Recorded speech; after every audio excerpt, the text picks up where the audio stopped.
Teaching मित्रा के YouTube channel में आप सभी का स्वागत है। मैं उपस्थित हूं आज के एक और नए सेशन को लेकर। आज का हमारा टॉपिक जो है वो बाल विकास एवं शिक्षा शास्त्र के प्रीवियस ईयर के महत्वपूर्ण प्रश्नों को इसमें शामिल किया गया है। बाल विकास एवं शिक्षा शास्त्र आज का हमारा सेट नंबर 14 है, जो कि 5 जनवरी 2021 को जो एग्ज़ाम हुआ था उससे रिलेटेड जो है 15 प्रश्नों को इसमें लिया गया है, जो कि आपके सीटेट दिसंबर 2022 को लेकर काफ़ी महत्वपूर्ण है। इसके अलावा सीडीपी का कंप्लीट क्लास भी हमारे यूट्यूब चैनल पे अपलोड हो रहा है, धीरे धीरे आप वहां से देख सकते हैं। अभी तक ग्रोथ एंड डेवलपमेंट यूनिट 1 का कंप्लीट हो चुका है, उसका क्वेश्चन हम करवा रहे हैं। इसके अलावा question practice set CDP, EVS और मैथ का प्रीवियस ईयर जो 2021 में ऑनलाइन सीटेट का जो पहली बार एग्ज़ाम हुआ था उसमें क्वेश्चन पूछा था। काफ़ी क्वेश्चन रिपीटेड किया गया है। आपको हमारा यह डिस्कशन देखने के बाद यह पता चलेगा कि अभी तक जितना भी शिफ्ट हम करवाए हैं उसमें 2 से 3 क्वेश्चन प्रत्येक शिफ्ट में पूछा गया है, अलग अलग क्वेश्चन। तो इस हिसाब से यदि आप 30 से 40 सेट पूरा ये कर लेते हैं तो फिर आपको सीडीपी में 20 प्लस तो आसानी से आ जाएगा बिना कंटेंट पढ़े हुए। और यदि फुल कंटेंट हमारा पढ़ लेते हैं तो फिर आप 30 आउट ऑफ 30 आसानी से ले आइएगा। तो चलिए चलते हैं। यदि हमारे YouTube चैनल पे आप नए हैं और अभी तक सब्सक्राइब नहीं किए हैं तो एक बार सब्सक्राइब करके बेल आइकन ज़रूर दबा लें, जिससे आपको हमारी अगली सभी वीडियो की नोटिफिकेशन आसानी से मिलती रहेगी। और अपने दोस्तों में शेयर करें ताकि आपके साथ साथ आपके दोस्तों तक भी हमारी सभी वीडियो मिल सके। तो चलिए बिना वक्त गवाए हम चलते हैं डिस्कशन की ओर। और हमारा यह सेशन आपको कैसा लगता है आप हमें कमेंट सेक्शन में ज़रूर लिखिएगा और एक लाइक अवश्य कर दीजिएगा कि हमारा यह सेशन आपको कैसा लगता है। तो चलिए आज का सेशन का पहला क्वेश्चन है अभिकथन। ये कथन और कारक का जो क्वेश्चन है वो काफ़ी बार पूछा जाता है, तो आपको ये क्वेश्चन यहाँ से नहीं लेना है। आपको ये क्वेश्चन काफ़ी बार पूछता है तो ये यहाँ से देख लेना है आपको कि ये क्वेश्चन कैसा पूछ रहा है आपसे। तो बच्चों के शारीरिक विकास में देरी के लिए पूरी तरह से उसकी आनुवंशिक बनावट को जिम्मेदार ठहराया जा सकता है। अब कारक कहता है, अब कारक है कि कारण है बच्चों के शारीरिक विकास के लिए वंशानुगत कारक ही उत्तरदायी होते हैं। तो पहला ये है कि बच्चों के शारीरिक बनावट में देरी के लिए पूरी तरह से आनुवंशिक बनावट को जिम्मेदार ठहराया गया। ऐसा नहीं है। बच्चों के शारीरिक बनावट में आनुवंशिकता के साथ साथ वातावरण का भी काफ़ी महत्वपूर्ण है। वातावरण पोषण इसके अंतर्गत आता है, इसका भी काफ़ी महत्वपूर्ण है। यदि पोषण ठीक प्रकार से नहीं हुआ, ठीक प्रकार से स्वच्छ वातावरण में यदि उसका पालन पोषण नहीं हुआ तो उसका शारीरिक बनावट संतुष्ट रूप से नहीं हो पाएगा। तो यहाँ पे ऑप्शन ए भी गलत है और ऑप्शन बी भी गलत है। आपका आंसर जो होगा ए और आर दोनों गलत है। अब देखते हैं दूसरा क्वेश्चन। निम्नलिखित में से कौन सा सूक्ष्म कौशल का उदाहरण है? यह जो है सूक्ष्म कौशल का उदाहरण विकास जो है, विकास डेवलपमेंट, वो विकास ग्रॉस टू फाइन जाता है, अर्थात सामान्य से विशिष्ट की ओर जाता है। तो आपको हमने सामान्य क्रियाएं और विशिष्ट क्रियाएं के बारे में बताए थे। एक बार फिर मैं आपको रिवाइज करवा देता हूं। सामान्य क्रियाएं, इसको आपको कॉपी में साइड में लिखते चले जाना है। सामान्य क्रियाएं, फिर है विशिष्ट क्रियाएं। आप ये सिर्फ देखिएगा और आपको आंसर आपको पता चल जाएगा। पूरा क्वेश्चन पढ़े, आपको सीधा आंसर क्रैक करना है। इसमें सामान्य क्रियाएं में है कूदना, चलना, दौड़ना, व्यायाम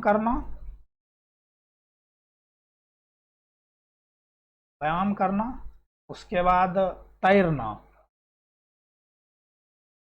व्यायाम करना, तैरना, अर्थात पूरी बॉडी के साथ जो क्रिया किया जाए वो सामान्य क्रिया है। और शरीर के किसी एक विशिष्ट अंगों के द्वारा जो क्रिया किया जाए वह विशिष्ट क्रिया कहलाता है। जैसे उंगली का प्रयोग करके बटन लगाना, पेंसिल पकड़ना या फिर लिखना। उसके बाद है सुई में धागा या मोती लगाना, यह सब पूछा जा चुका है। उसके बाद मटर के दाने को दबाना। आप देखते होंगे कि मटर सीधा है या नहीं, इसको लेकर उसे दबा कर देखा जाता है। उसके बाद है आँखों में, लड़कियां लोग काजल लगाती है, आँखों में काजल लगाना, लिपस्टिक लगाना। ये सभी जो क्रियाएं हैं ये सभी शरीर के किसी विशेष अंगों के द्वारा संचालित किया जाता है। तो यहाँ पर जो होगा वो होगा विशिष्ट क्रियाएं के अंतर्गत ये सभी जो कार्य हमने आपको बताए हैं। उसके बाद सामान्य क्रियाएं के अंतर्गत जो पूरी बॉडी से क्रिया की जाती हो। तो आप यदि इसको लिख लेते हैं तो फिर आपको एग्जाम के टाइम एक बार रिवाइज कीजिएगा और सीधा सीधा वहाँ पे आपको आंसर टिक कर देना है। अब है इनमें से कौन सा बच्चा मध्य बाल्यावस्था में होगा। तो मध्य बाल्यावस्था के क्या गुण हैं, इसके अंतर्गत क्या क्या होता है, मैंने आपको क्लास के वीडियो में, ग्रोथ एंड डेवलपमेंट के वीडियो में बता चुका हूँ।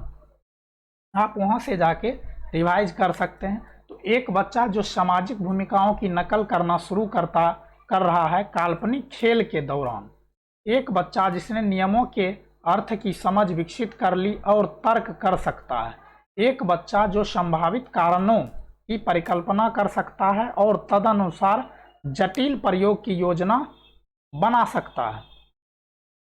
उसके बाद है कि एक बच्चा जो अभी स्थूल कौशल दिखाना शुरू कर रहा है, जैसे कि एक पेंसिल और ऐसी अन्य वस्तुओं को पकड़ना। तो यहाँ पर जो मध्य बाल्यावस्था की जो अवस्था है, इसमें सबसे महत्वपूर्ण है कि बच्चों में लॉजिक आ जाता है, तर्क करना आ जाता है। तो यहाँ पर जो आपका आंसर होगा ऑप्शन नंबर बी, यहाँ पे आंसर होगा कि बच्चों में तर्क करना आ जाता है। एक बच्चा जिसने नियमों के अर्थ को समझ कर विकसित कर लिया और तर्क कर सकता है। ऑप्शन नंबर बी आपका आंसर होगा। अब है फिल्मों और विज्ञापनों से व्यवहार के जेंडर उपयुक्त तरीकों के बारे में बहुत संकेत मिलते हैं। यह समाजीकरण डैश संस्था के रूप में डैश की भूमिका पर प्रकाश डालता है। तो फिल्म, विज्ञापन, समाचार, न्यूज़पेपर, ये सभी जो भी हैं, न्यूज़, ये सभी जो भी हैं, ये सभी मीडिया के स्तंभ हैं। तो सबसे पहले समाजीकरण के दो स्टेज हैं। पहला है प्राथमिक, हम कई बार इसको डिस्कस कर चुका हूं, प्राथमिक, फिर मैं रिवाइज करा देता हूं, परिवार, उसके बाद आस पड़ोस, और एक होता है द्वितीयक समाजीकरण। इसके अंतर्गत आता है स्कूल, आस पड़ोस आस पड़ोस दोनों के अंतर्गत आता है, समाज जो है वो दोनों के अंतर्गत आता है। मीडिया, उसके बाद साथी समूह, धर्म संस्था। तो यहाँ पर जो आपसे क्वेश्चन किया है कि फिल्मों और विज्ञापनों से व्यवहार के जेंडर उपयुक्त तरीकों के बारे में बहुत संकेत मिलते हैं, यह समाजीकरण डैश संस्था के रूप में। तो यह जो है मीडिया के रूप में काम करता है और मीडिया द्वितीयक संस्था है, द्वितीयक समाजीकरण है। ऑप्शन नंबर बी आपका आंसर होगा यहाँ पे। तो ये भी काफ़ी बार पूछा जा चुका है, रिपीटेड क्वेश्चन है। अब है पूर्व संक्रियात्मक अवस्था में कौन सी संज्ञानात्मक क्षमता आती है।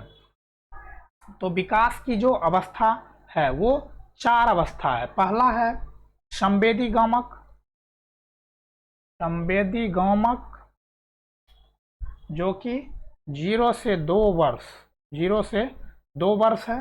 दूसरा है पूर्व संक्रियात्मक, दूसरा है पूर्व संक्रियात्मक 2 से 7 वर्ष। तीसरा है मूर्त संक्रियात्मक, संक्रियात्मक 7 से 11 वर्ष। और चौथा है अमूर्त संक्रियात्मक जो कि 12 से 18 वर्ष का होता है। तो पूर्व संक्रियात्मक अवस्था में कौन सी संज्ञानात्मक क्षमता आती है। तो अमूर्त सोच की क्षमता, लक्ष्य निर्देशित व्यवहार की क्षमता, दूसरे की नजरिया निर्देश लेने की क्षमता, परिकल्पनात्मक निगमनात्मक सोच। तो यहाँ पर जो होगा वो होगा लक्ष्य निर्देशित व्यवहार की क्षमता। पूर्व संक्रियात्मक अवस्था जो कि 2 से 7 वर्ष की अवस्था है, इसमें बच्चों में लक्ष्य निर्देशित व्यवहार की क्षमता विकसित होती है, आ जाती है। अब है पियाजे के अनुसार एक शिक्षिका डैश और डैश का होना बहुत जरूरी है। एक शिक्षिका या फिर एक शिक्षक में क्या होना जरूरी है। तो गतिशील और लचीला, संरक्षित और अनम्य, सहानुभूति और पारदर्शिता, यांत्रिक और व्यवहारिक। तो यहाँ पे जो आपका आंसर होगा गतिशील और लचीला। एक टीचर को, एक अध्यापिका को गतिशील होना चाहिए, अर्थात वो खुद एक्टिव रहेंगे तभी तो उसका स्टूडेंट एक्टिव हो पाएगा। और लचीला अर्थात फ्लेक्सिबल, वे कठोर नहीं होंगे। यदि वो कठोर होंगे तो फिर वो बच्चों को शिक्षा ठीक प्रकार से नहीं दे पाएंगे। तो यहाँ पे आपका ऑप्शन ए आंसर होगा, गतिशील और लचीला। अब है लिव वाइगोत्स्की के विचार में संज्ञान भाषा से स्वतंत्र है। संज्ञानात्मक विकास भाषा के विकास को निर्देशित करता है। भाषा संज्ञानात्मक विकास को सुगम बनाती है। संज्ञानात्मक विकास भाषा के विकास से संबंधित नहीं है। तो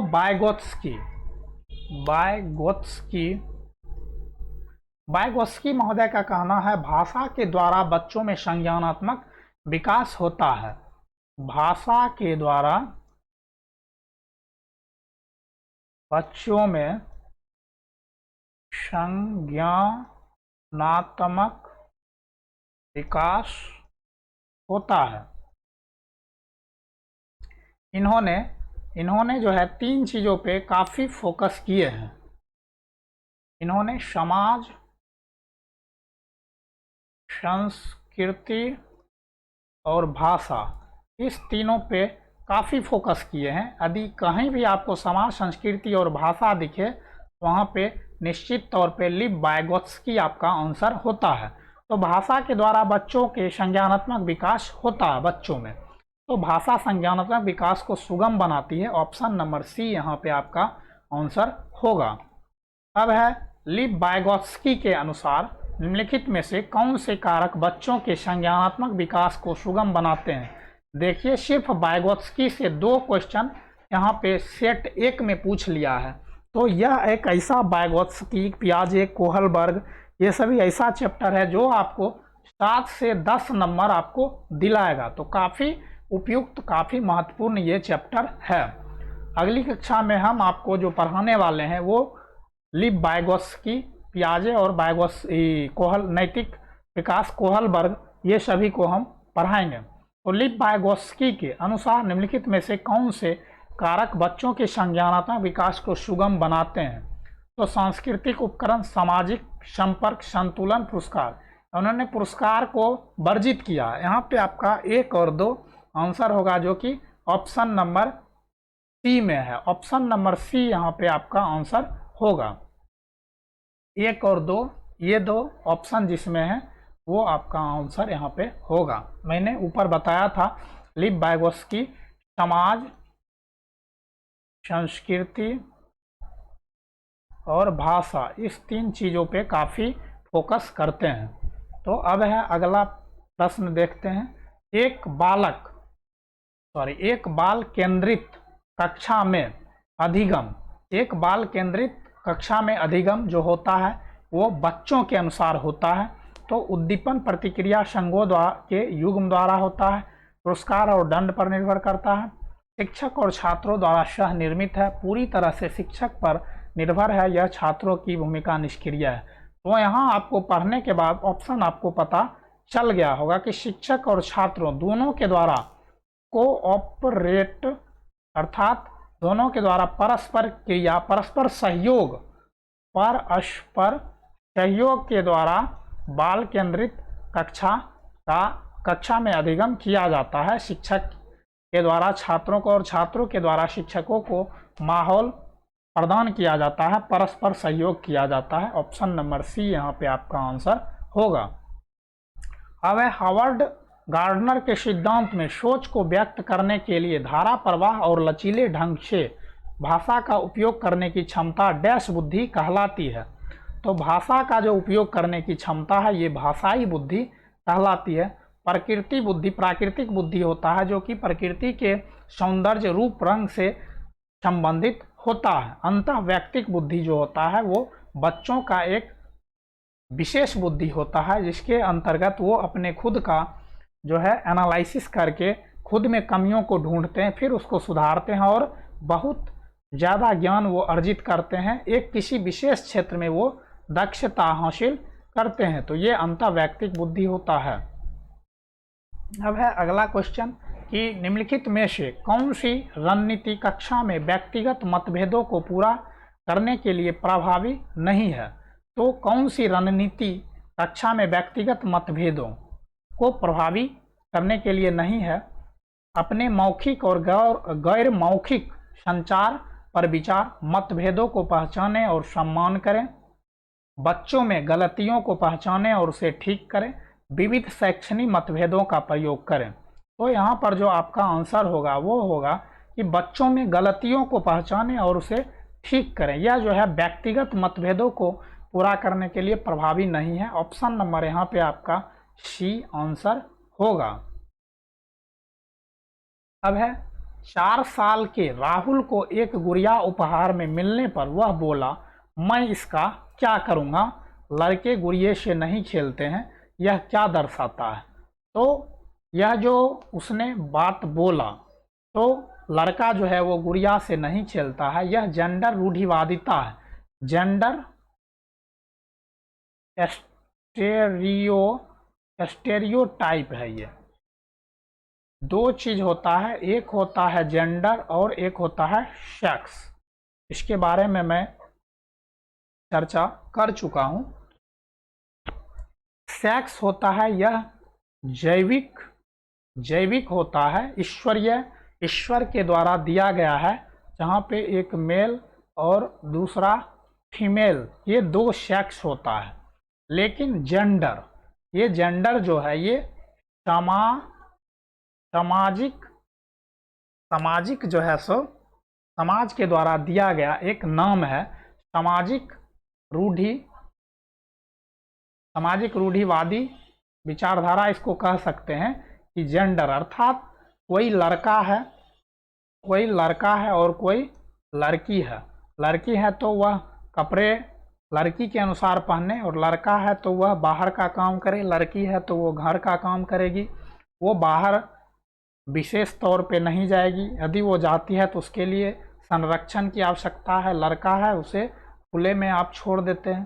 तो ऐसा जो है ये सामाजिक रूढ़िवादिता है, समाज के द्वारा बनाई गई एक नियम, एक जो है सो कानून है, समाज के द्वारा दी गई यह कुरीति कह सकते हैं, लेकिन जैविक सेक्स जो है वो जैविक है, जहाँ पे मेल और फीमेल होते हैं।